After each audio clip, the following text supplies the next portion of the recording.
Good morning.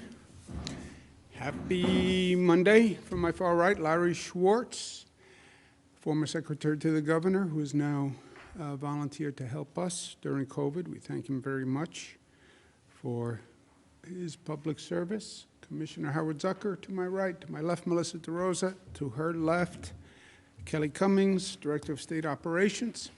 Happy Monday again, day 345 of Groundhog Day. Congratulations to the Tampa Bay Buccaneers. Would have liked to see a New York team in the Super Bowl, obviously, but that did not happen this year. Next year is a different story. It was an amazing game, and what's right is right. Congratulations to the Tampa Bay Buccaneers. They won big, they deserve it. Mr. Tom Brady, who has long been a nemesis to New York teams. He played with the New England Patriots, and we had a great New York rivalry with the New England Patriots for many, many years. And he is smart and talented and is going to go down in the history books just as an undeniably great player and a great team. Gronkowski, it's a fun game to watch, but there's next year, and we look forward to next year. Meanwhile, we're focusing on our three priorities, three tracks, right? You have to walk and chew gum at the same time. Government has to operate on multiple levels now, and it has to operate well and efficiently and produce. Control the COVID spread, vaccinate New York, reimagine, rebuild, renew, which is the reopening. All three tracks must continue simultaneously. On COVID spread, COVID numbers are down. Congratulations to New Yorkers, because their behavior, their actions, their responsibility, their discipline, their sacrifice is what brought the COVID numbers down. Positivity rate 4.2%. Statewide deaths 114. There are no thoughts and prayers. Hospitalizations plus 67. ICU down 5. Intubations down 18. Long Island has the greatest hospitalization rate, not dramatically higher, but higher. And we've been seeing this for the past couple of weeks. Highest positivity, Long Island and Mid-Hudson. We've been seeing this for the past couple of weeks. Again, it's relative. All the numbers are coming down, but we focus on the highest numbers in our state. In New York City, highest number is the Bronx, and getting higher. So the Bronx is a problem. We opened the Yankee Stadium mass vaccination site, but the Bronx is still a problem. The numbers, 4.4 on the 7-day average, is way down from where we started. The post-holiday surge is over. We see it in the positivity, we see it in the hospitalizations, and we respond to the data. We respond to the facts that we face today. Facts may change tomorrow, and then we will change with the facts. The enemy changes tactics, we adjust with the enemy. But the numbers are down now. We were planning to open the restaurants in New York City 25% indoor dining on Valentine's Day. They have made the point that they'd like to open a couple of days earlier so they can be ready for Valentine's Day, get the staff oriented, get supplies into the restaurants, and that's a reasonable request. So we'll start indoor dining on Friday at 25%. That will go into effect on Friday. They can go to 25% on Friday, and they'll be ready for that weekend and for Valentine's Day. Crossing out Valentine's Day is not really accurate. Valentine's Day, it should be a big restaurant day, and but we'll open 25% indoor dining in New York City the Friday before Valentine's Day, so they'll have a big Valentine's Day. We overall are in a foot race with the COVID spread. We're watching for variants. We're watching for increased infection from variants. We're watching vaccine effectiveness with some of these new variants of interest, as they call them. But the foot race is clear. It's rate of vaccination versus rate of infection. Vaccinate, vaccinate, vaccinate. Overall, statewide, 2.465, updating at 11:15. Obviously, that didn't happen. We're at about 90% of all doses allocated used in arms, and it's only Monday, right? So we get an allocation during the week, Monday, Tuesday, Wednesday, Thursday, depending on location. You'll get deliveries Monday, Tuesday, Wednesday, Thursday. It's Monday, we're already at 90% in arms. And this is what I've been trying to communicate. We get a supply on a weekly basis. It comes in Monday, Tuesday, Wednesday, Thursday. It's Monday, already 90% of that allocation is done. So we go week to week. By the end of the week, we basically exhausted the entire week's allocation, and then we wait for the next week's allocation. What has been helpful with the Biden administration is we know what we're going to get for the next 2 or 3 weeks. So at least we can plan and we can tell the local governments, this is the number you're going to get next week. You don't have it yet, but this is what you're going to get. So it has smoothed out the scheduling, but it's still week to week. We have a much larger distribution network than we have supply. We have many more distributors than we have product on the shelves. That's the tension that we're facing. And that's why you have so many people chasing vaccines every week and vaccine appointments. But at one point, the supply will increase, and we want to be ready when that supply increases. We have prioritized healthcare workers, doctors, nurses, our frontline heroes. We've focused on hospitals administering to those nurses and doctors. They're exposed most. They would be super spreaders if they get it. And if they get sick, the hospital capacity comes down. We went from 63% on January 18th. We made a big push. We got to 72%. Between the 25th and today, we're at about 75%. So we're really hitting the refusal rate or the maximum rate that these hospitals can get done. Since we are at that maximum peak number, there are still hospitals that are slower than other hospitals, which I'll mention in a moment. I've told the local health departments for weeks to get after those slow performers.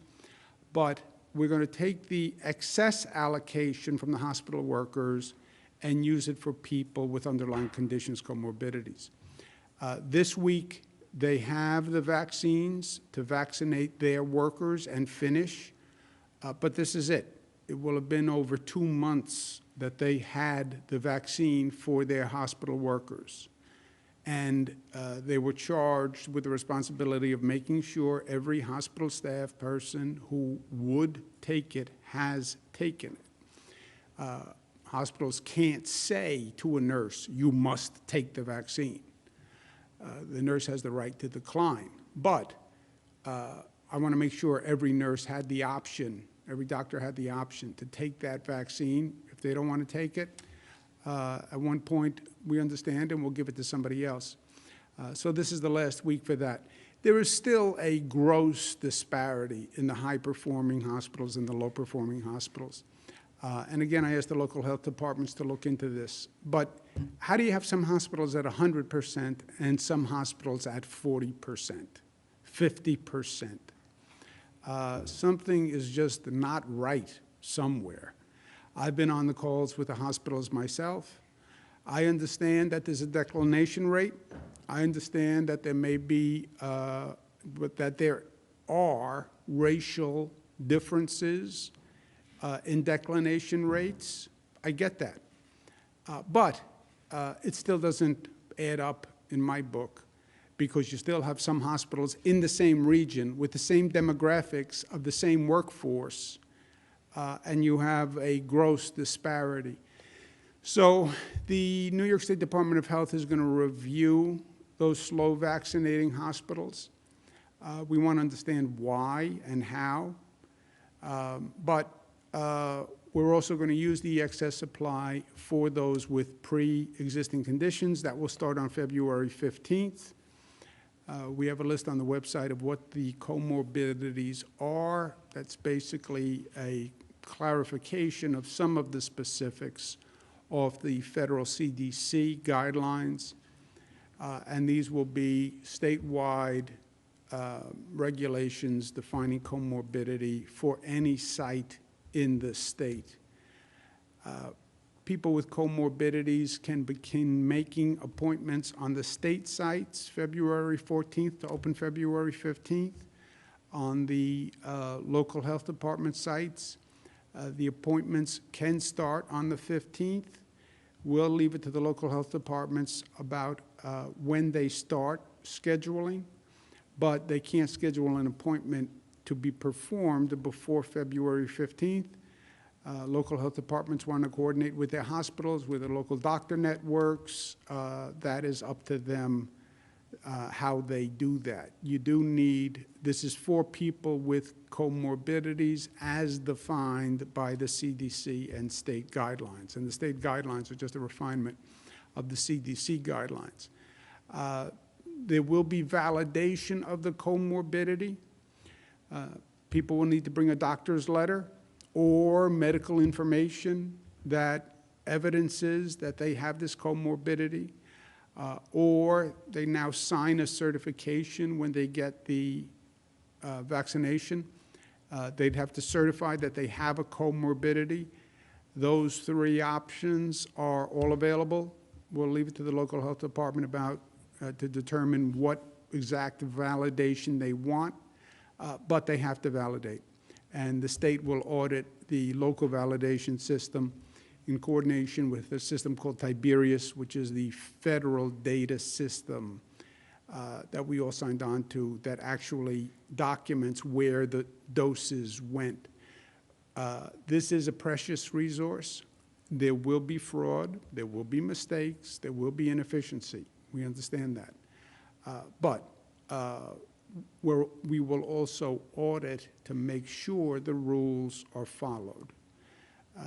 New Yorkers are fair. If you have a comorbidity, they get that 94% of the deaths are people with comorbidities. They also understood the prioritization of nurses, doctors, essential workers. So New Yorkers are fair-minded, and everybody wants this vaccine. But the rules should be followed. We don't want people abusing the system.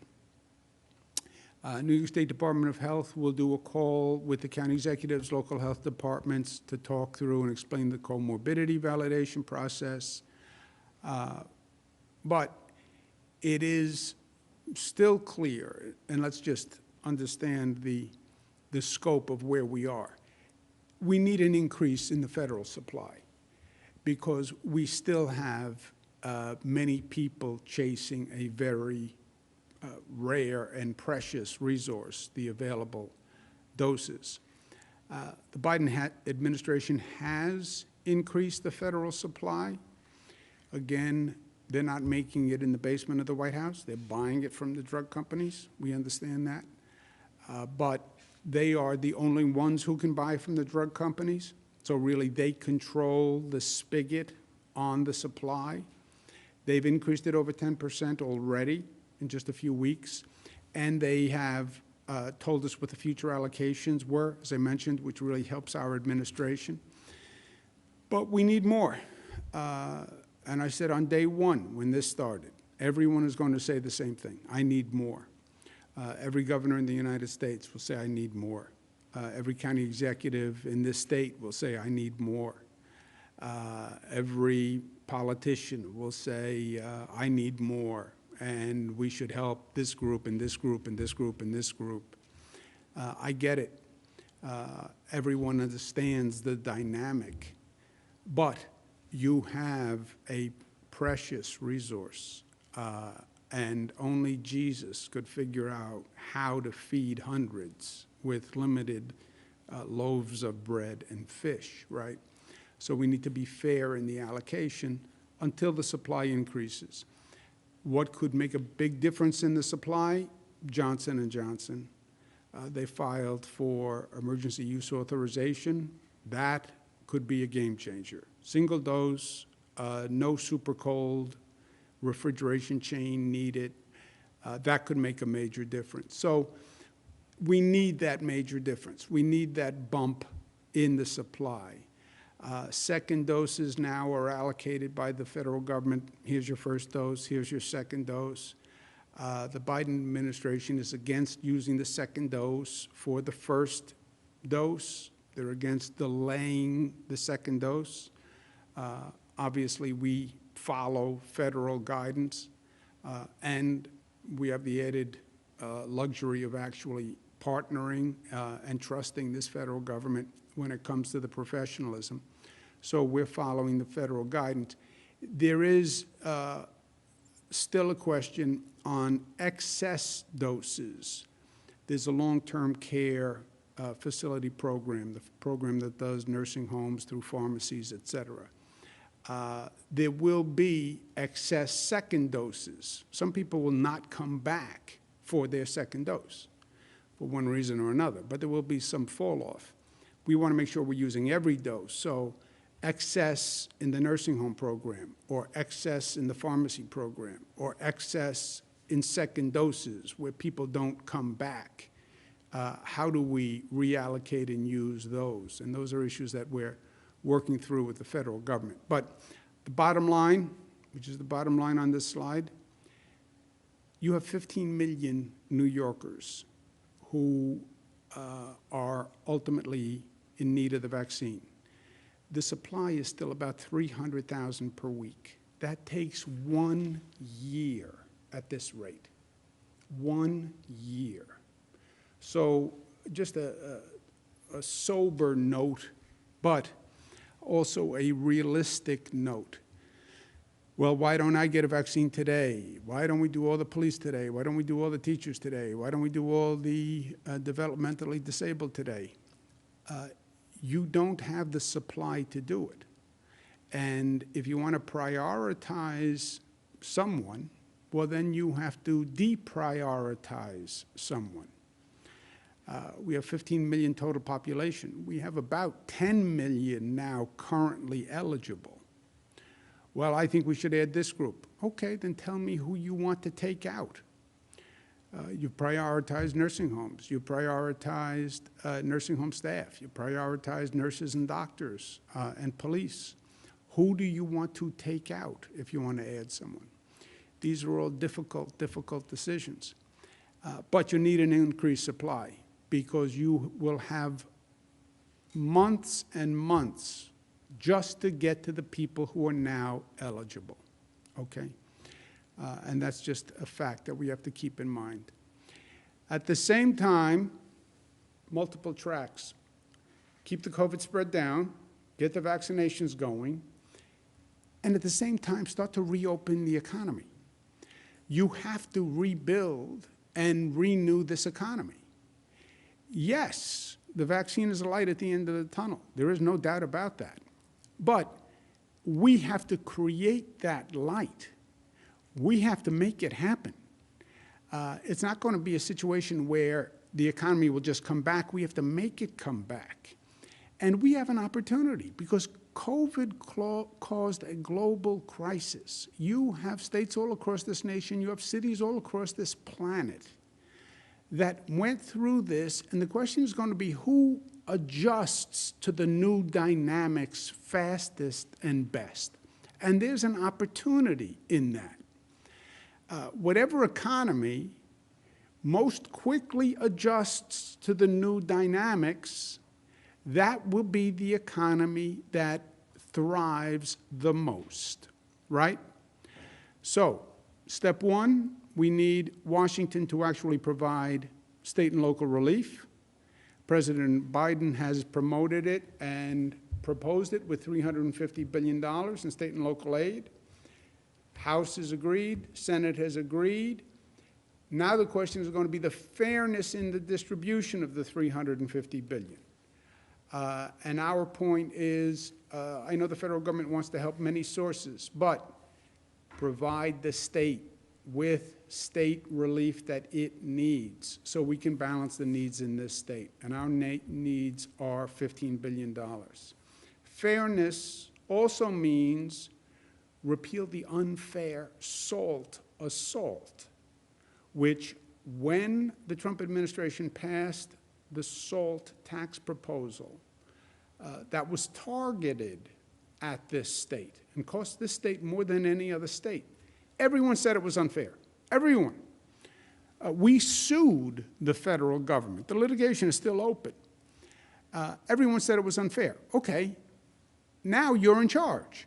So undo the unfair law, the SALT tax reform under Trump, and reduce New Yorkers' taxes overnight. Every day SALT stays in place costs the people of the state $34 million. $34 million every day. We have so many needs that we want to take care of, and bona fide needs. And it's all about resources. And every day we send $34 million more to Washington because of this SALT law. Anyway, the economy is not going to come back on its own fast enough. It's not about taking the posture of, well, the economy will come back when the economy comes back. No. We have to bring the economy back. It's how fast we reopen, how we reimagine, how we rebuild. This is not a passive time in life. This is a time where our actions will dictate the consequences.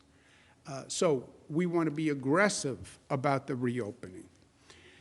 Cities have taken a real blow during COVID. That's true internationally for a confluence of events. But what makes a city, and the reason why people live in a city rather than in a home in a rural setting, is that a city provides cultural and creative synergies. That's what makes a city a city. That's why people want to be in density, because they want that energy, they want that stimulation, they want that sharing. A big part of that is the arts and the culture. And that has been shut down all across this country. It's taken a terrible toll on workers, actors, performers. We're going to accelerate that with something called New York Pops Up. And this is really cool and creative.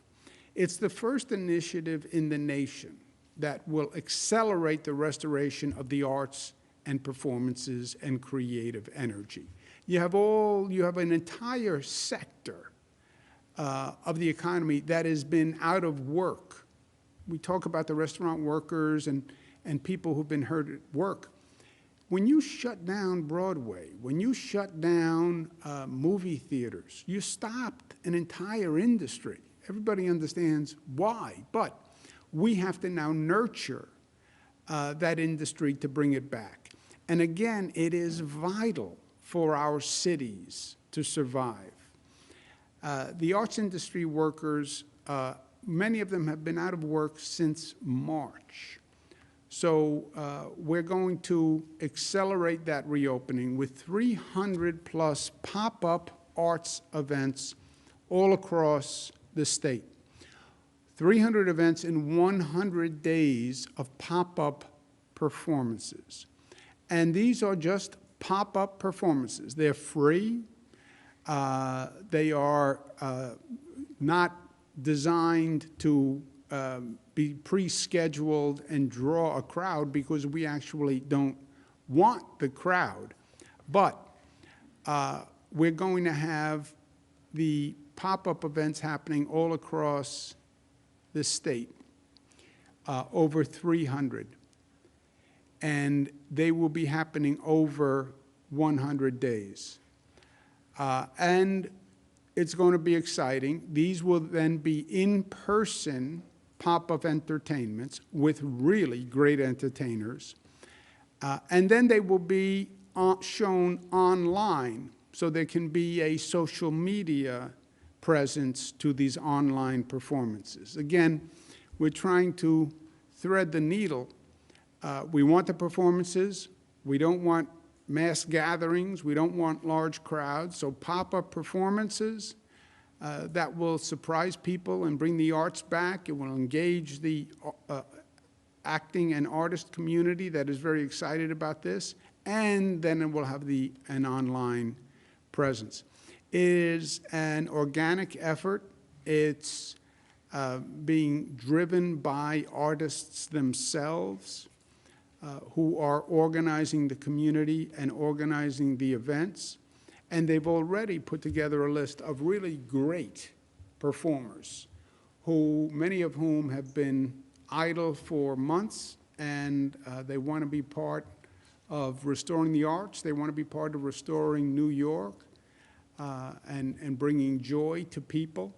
So they've already enlisted quite an impressive list of people who will be participating in the online pop-ups. Opening day is February 20th. There's going to be a special performance at the Javits Center as a tribute to healthcare workers who really have been phenomenal heroes all through this. This is who's going to perform on the opening weekend. We're also going to have a special series of events in Brooklyn, New York, so this is going to be exciting.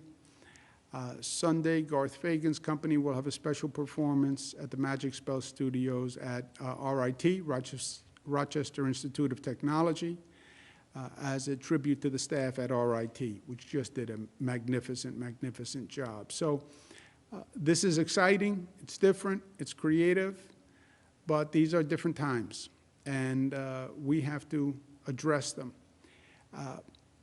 Pops Up will start with these pop-up performances and then migrate to the reopening of venues for arts. Again, our rapid testing, our testing protocol, opening sites with testing is something where New York wants to lead the way.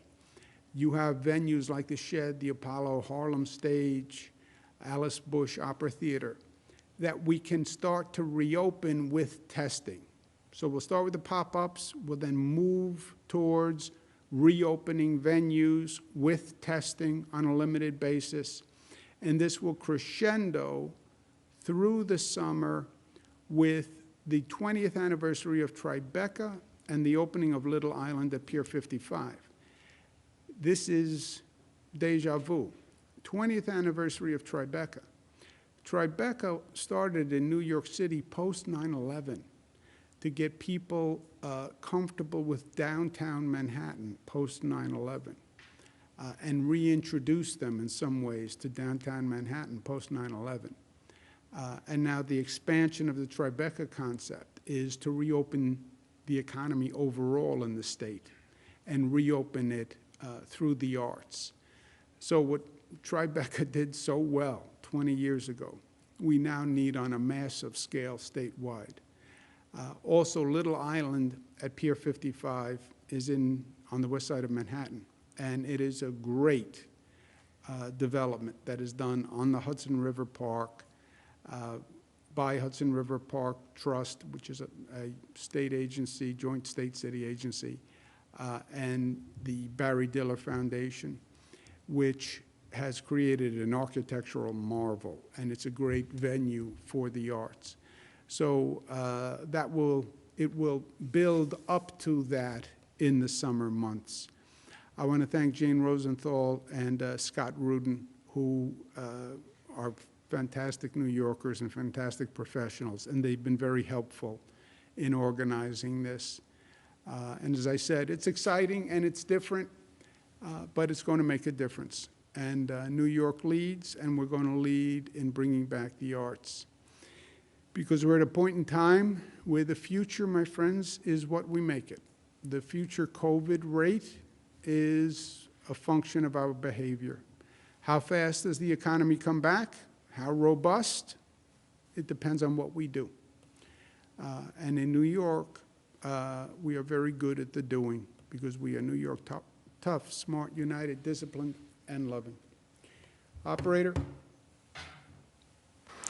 Thank you, Governor. If you'd like to ask a question, please use the raise hand function at the bottom of your window.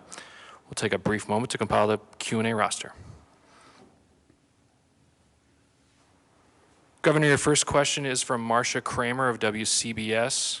Marcia, please unmute your microphone. Your line is open. I'm unmuted, Governor. Can you hear me? I'm unmuted, Governor. Oh, I see you going, I can't hear you, but you must hear me if you're like that. That's very good. That's very good, Marcia. You know, my eyesight hasn't failed me yet. How are you? I'm good, thank you very much, Governor. So I guess the biggest question that people have is this the next step in terms of reopening Broadway? Will Broadway theaters or any number of Broadway theaters be considered in the second phase so that you can, if with testing, get some of those theaters open as well? Marcia, I think that is where we are headed, right? The overall effort is headed towards reopening with testing. And we're going to be smart, but also aggressive about it. The Buffalo Bills game, Buffalo Bills playoff game, 7,000 people in a stadium, all tested prior to entrance. No evidence in contact tracing of any increased spread. 7,000 people.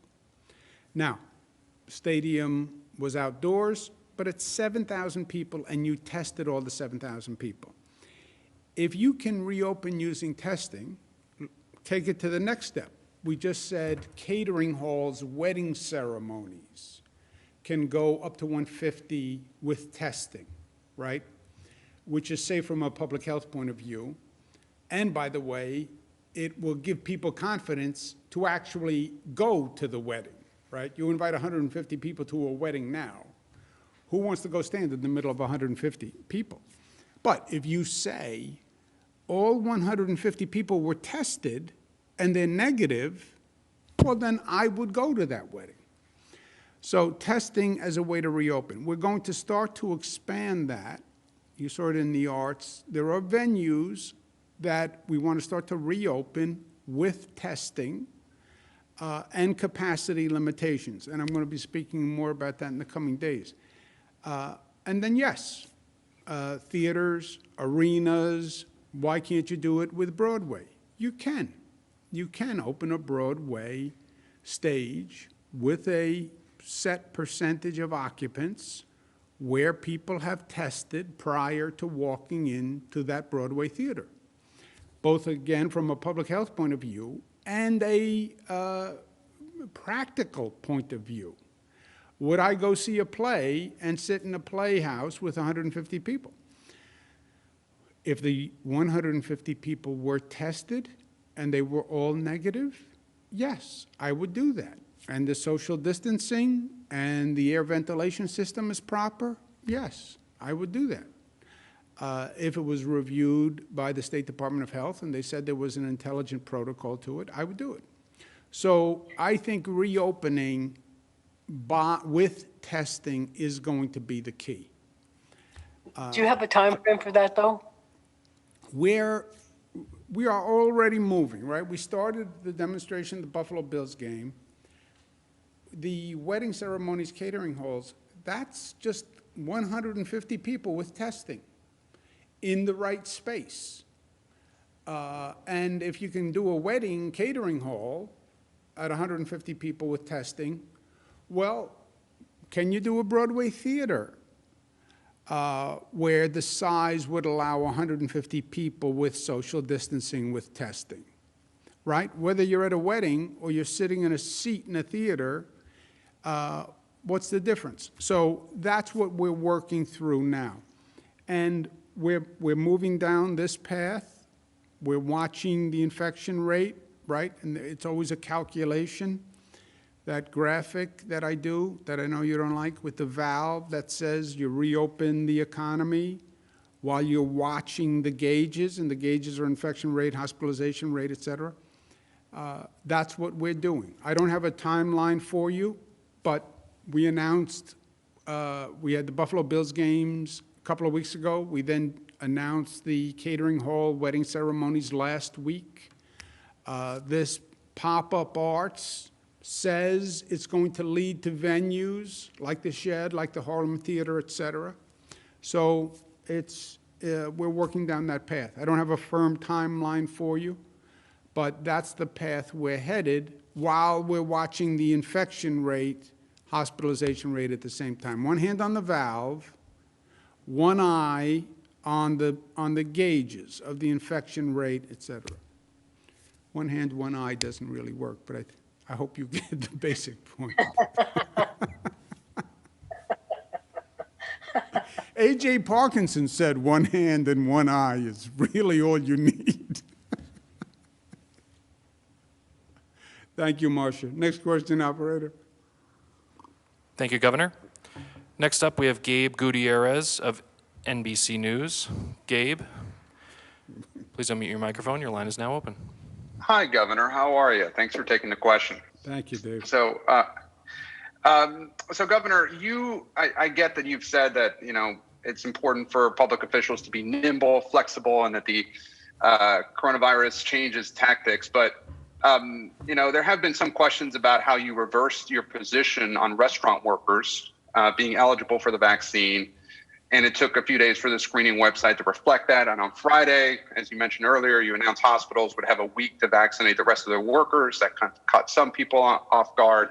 And the comorbidities that you announced in that tweet on Friday have yet to be reflected on any of the screening websites. You said earlier you'd have to wait until the 14th to make those appointments. But Governor, what would you tell people who say that the entire process is too confusing or that you're winging it? Then they don't, I would say, Dave, they don't understand where we are. There is no plan or strategy that does not adjust to the virus and the circumstances. And the virus changes. And by the way, if you don't change with the virus, you lose. You lose. You have two variables: the infection rate of the virus, by the way, variants of interest of the virus, hospitalization rate of the virus, effectiveness of the vaccine against the virus, right? That's one cluster of variables. And then you have the supply of the vaccine and how much you're getting. And those two variables change, you have to change. You are responding to variables outside of your control. I don't control what COVID does. I don't control the infection rate. And I don't control how many vaccinations we get, how many doses we get. I can just react to those changes. We talked about 11 times before the holiday season, don't celebrate smart. If you have large social gatherings, you're going to see the virus increase, you're going to see the virus increase, you're going to see the virus increase. The number went up. What did we have to do, Dave? We had to adjust to the COVID increase in infection rate. Well, why didn't you just ignore it? Because if we ignored it, it would have overwhelmed the hospitals, more people would have died. Well, why didn't you stay consistent? Because the facts changed, right? You're planning to stay home today. Somebody walks in the house and says, the house is on fire. Why don't you say, well, my plan is to stay home, so I'm staying home despite the fire? Wouldn't be smart. So you adjust to the increase in infection rate. How many vaccine doses do you have? I can tell you what I have next week. I can't tell you more than that. Now, if Washington tomorrow announces we're going to get more dosages, you know what we're going to do? We'll adjust to that new fact and that new information. And if our doses increase 5% tomorrow, then I'm going to have a new plan as to how to use that 5%. That's called intelligent. Adjusting to the plan. Yes, you adjust the plan when the facts change. You're staying home today, Dave? The house is on fire. Next question. Plan operator. changes. Melissa, Thanks, Governor. Melissa has an analogy on my house is on fire. I don't know that I have an analogy, but I was just going to say to the governor's point, you know, we woke up, I think it was 2 Tuesdays ago, and we had a plan, and then the CDC went out and announced you should do immunocompromised and 65 plus. Maybe it was 3 weeks ago. The days all run together. But immediately the public and the press says, what are you going to do? What are you going to do? What are you going to do? And we do our best understanding the demands of the public, wanting information, wanting answers. We sympathize with people who desperately want this vaccine and who are eager to get more information as to when they can go, when they can sign up, when is it my turn. But to the governor's point, we are in a position where we are reacting to things that we are directly out of our control. So we're doing our best. On Friday, we said it was going to be the 15th. That's the most lead time I think we've given on almost anything during this pandemic. I remember early on, we announced in the morning that the entire state was closing that night.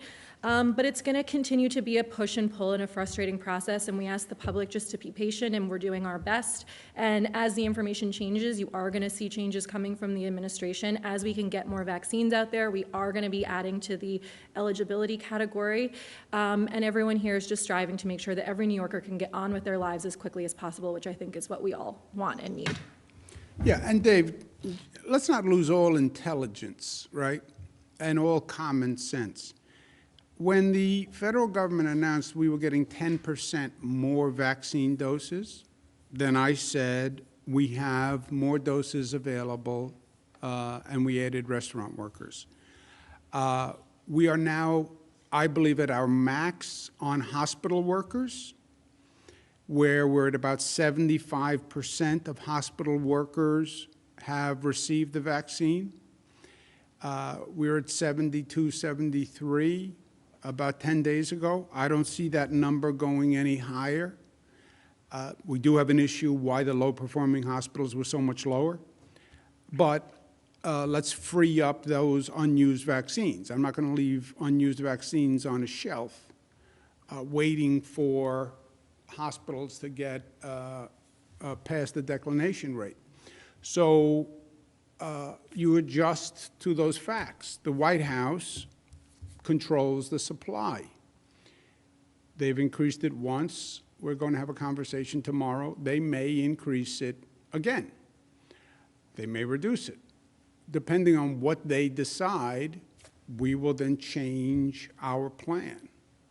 So yes, well, there's a lot of changes. Yeah, welcome to the war, my friend. Next question, operator. Thank you, Governor. Your next question comes from Sandra Tan from the Buffalo News. Sandra, your line is now open. Please unmute your microphone. Hi, Governor. Thank you. I had two questions. First is, if an otherwise healthy individual falsely certifies that they have some underlying condition like diabetes or high blood pressure, would that individual face any consequences for getting the vaccine under false circumstances? And my second question is, the state's vaccine tracker shows how many doses have been administered in each region, but not how many people have actually been vaccinated. The site also doesn't provide any breakdown of how much vaccine is being delivered to different parts of the state and to which types of distribution sites, like hospitals or pharmacies or local governments. Given the interest in vaccine distribution, is that something, is that information that can be added? Yeah, I have to check, maybe Larry or Dr. Zucker or Melissa can speak about the vaccine tracker. On your first question, look, everybody wants this vaccine. There was a lot, when this started, the skepticism about the vaccine was very high. And by the way, the skepticism about the vaccine is still high and is higher in Black and Hispanic communities. And it's a problem, and we have to deal with it. But when it became so rare and hard to get, there was like a shift where the demand went way up when people knew they couldn't get it. When it became rare and precious, then more people wanted it. So you now have roughly 10 million people every week chasing 300,000 vaccines. And you have people who sit on a computer all day trying to get an appointment for their mother or their grandmother or their grandfather or their brother or their sister. And they just sit there hitting the refresh key, and they look at all different sites from county government, state government. They're making phone calls. You have people who are desperate, right? Because they've been at home, they're locked up, they're afraid. So it is a precious resource. It is so precious that I believe some people will commit fraud. I was a former district attorney. I was a former attorney general.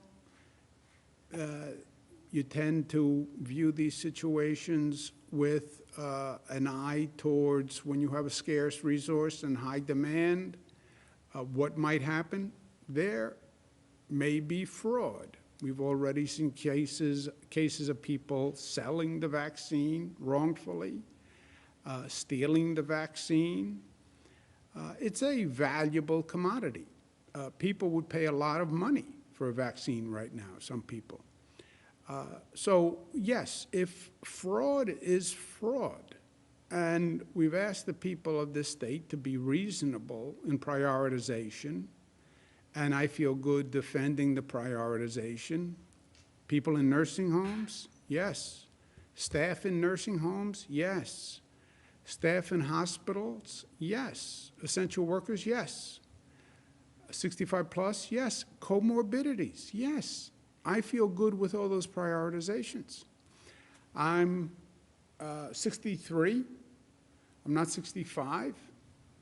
I'm an essential worker. I said I'm not going to take it as an essential worker. So I'm not in any eligible category. If a person commits fraud and says they have a comorbidity when they don't, or lies about their age, then yeah, they committed fraud, and that has to be enforced. Otherwise, the whole system's a mockery. On the tracker, I don't know. Do you know, Melissa? Yeah, so the tracker, which we're continuing to build out, it's been a work in progress, much like the original site when we had testing and the mortality information, and then we added race. So we're going through that process again right now. I know it's not as fast as some in the public and the press would like, but we're working on it. Over the weekend, we added demographic data broken down by subcategory, so you can see the race and ethnicity of the consumption of the vaccine by 1A and 1B and 65 plus. We also added the hospital tracker, so you can see the hospital workers by region and broken down by county at the county level, and the nursing homes. So yes, we will continue to build that out. I will take back those specific ones today, and I'll see how quickly we can get them updated on the website. Thank you. We're also, just to be clear, whatever doses we have, every dose is precious, as I just explained. Every dose is precious, so we want to make sure every dose we get is in an arm. Slow performers versus high performers, we give the vaccine to higher performing distributors because we don't want to provide the vaccine to a distributor who then is slow in actual vaccination. If there are any excess doses, we're working with the federal government to get approval to reallocate excess doses. In other words, we participate in a federal program that has pharmacies doing nursing homes and nursing home staff. And part of that comes from the state's allocation. So CVS gets an allocation to do nursing homes and nursing home staff.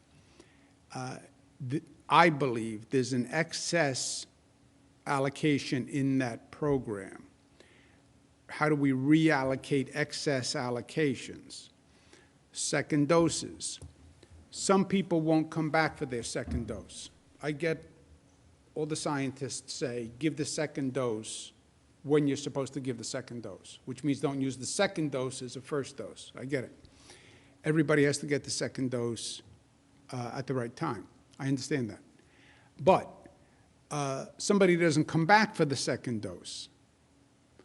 How long do I have to hold the second dose? There'll be some people who don't come back, who forget, who just hear something else in the meantime, who change their mind. How do we use those excess second doses? That's something else. So we're constantly scraping and scratching to get any available doses and getting them to the fastest distributors. Frankly, the single fastest distribution mechanism are the mass vaccination sites. If you're talking about just throughput, those are the fastest mechanism to get the vaccine in the most number of arms in the shortest period of time. Javits Center, Yankee Stadium, Jones Beach, Stony Brook, mass vaccination sites. Next question, operator.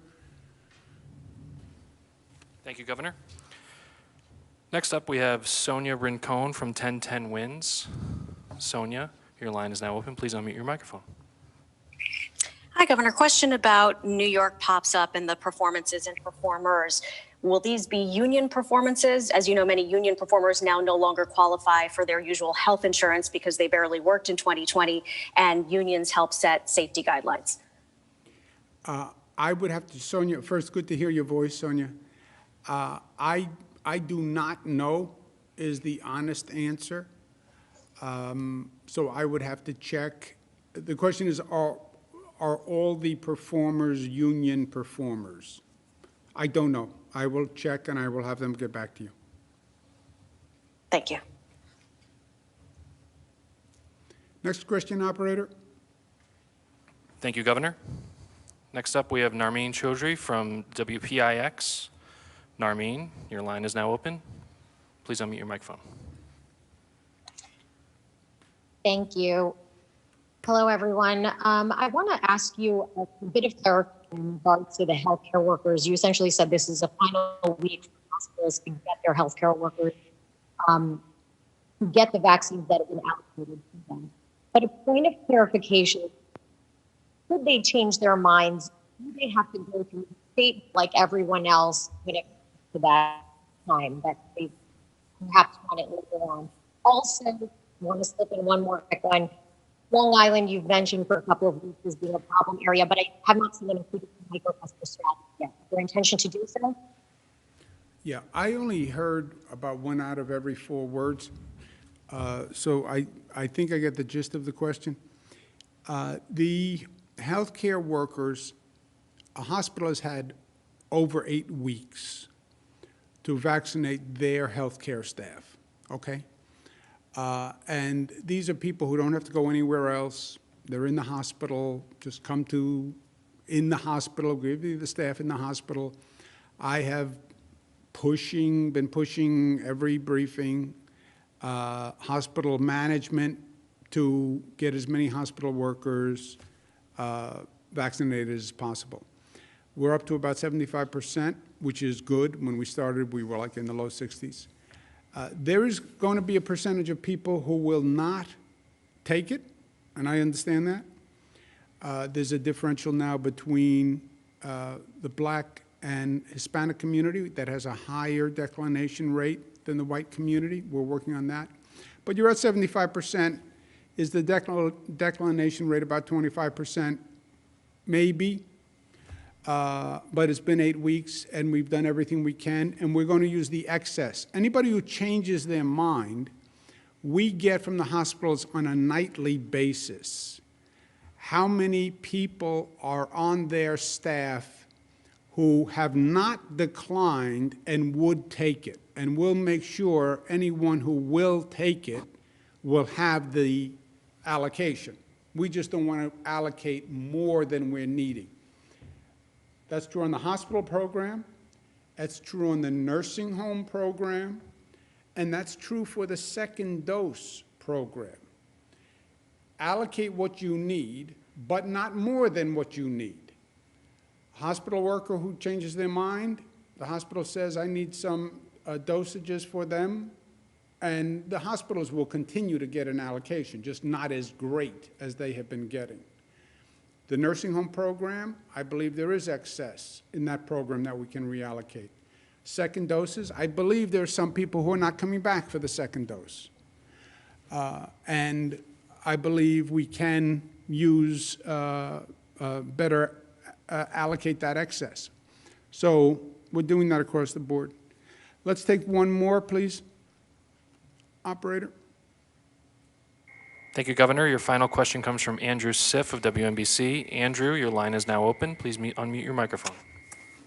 Good afternoon, Governor. So with regard to making appointments for the comorbidities, if I understand correctly, your website will open with that as a possibility on Sunday.